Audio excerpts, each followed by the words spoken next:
I'm Zacchaeus Ramos, currently studying at National College of Science and Technology, taking Bachelor of Science in Industrial Engineering. And to render number of 240 hours of OJT and assigned to Engineering Department. Ang main responsibilities ko dito sa James Polymers is ang paggawa ng quotation and pag-implement ng bagong improvement para sa company.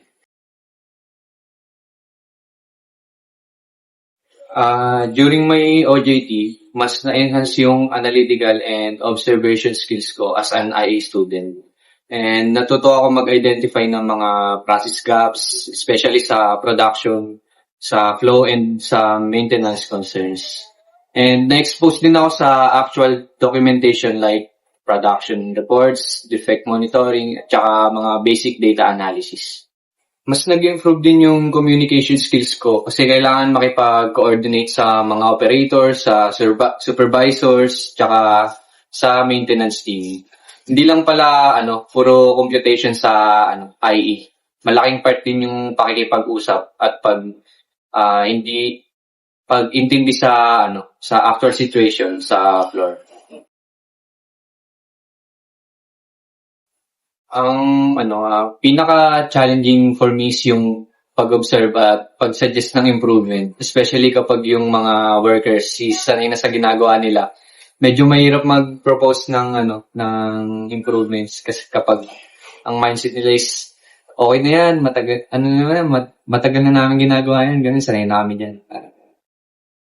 Pero at the same time, yun din yung pinaka-memorable part. Kasi doon ko na-realize na yung pagiging industrial engineering is hindi all about systems lang, pero about people din. Kailangan marunong ka makinig tsaka mag-explain ng maayos kung bakit makatulong yung improvements.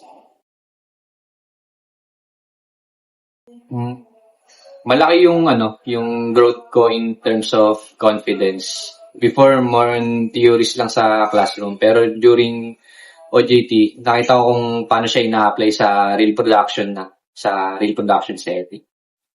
Natuto rin akong maging mas detail-oriented, mas responsible sa task, and mas aware sa impact ng small improvement sa overall productivity. Mas na-develop din yung problem-solving skills ko kasi actual na yung hinahanap, hindi lang case studies. Itong OJT is really prepared me for real world work kasi na-experience ko yung actual environment ng manufacturing. May pressure, may deadlines, may mga unexpected problems. Pero mas naging realistic yung expectation ko about work. Tsaka yes, I would recommend this company to future trainees. Kasi especially sa mga IE students katulad ko, kasi mas exposed ka talaga sa real production operations. And makikita mo kung paano gumagalaw yung system from operators to management. And tsaka marami kang matututunan basta willing kang mag-observe at mag-take initiative. Ang mami-message ko sa company is more customers to come, and also thank you kay Sir James sa binigay niyang opportunity sa akin para maka-experience ng real-world work, and also kay Sir Robin sa pag-guide sa amin dito sa Engineering Department. Once again, I'm Zacchaeus Ramos from Engineering Department, Batch 5.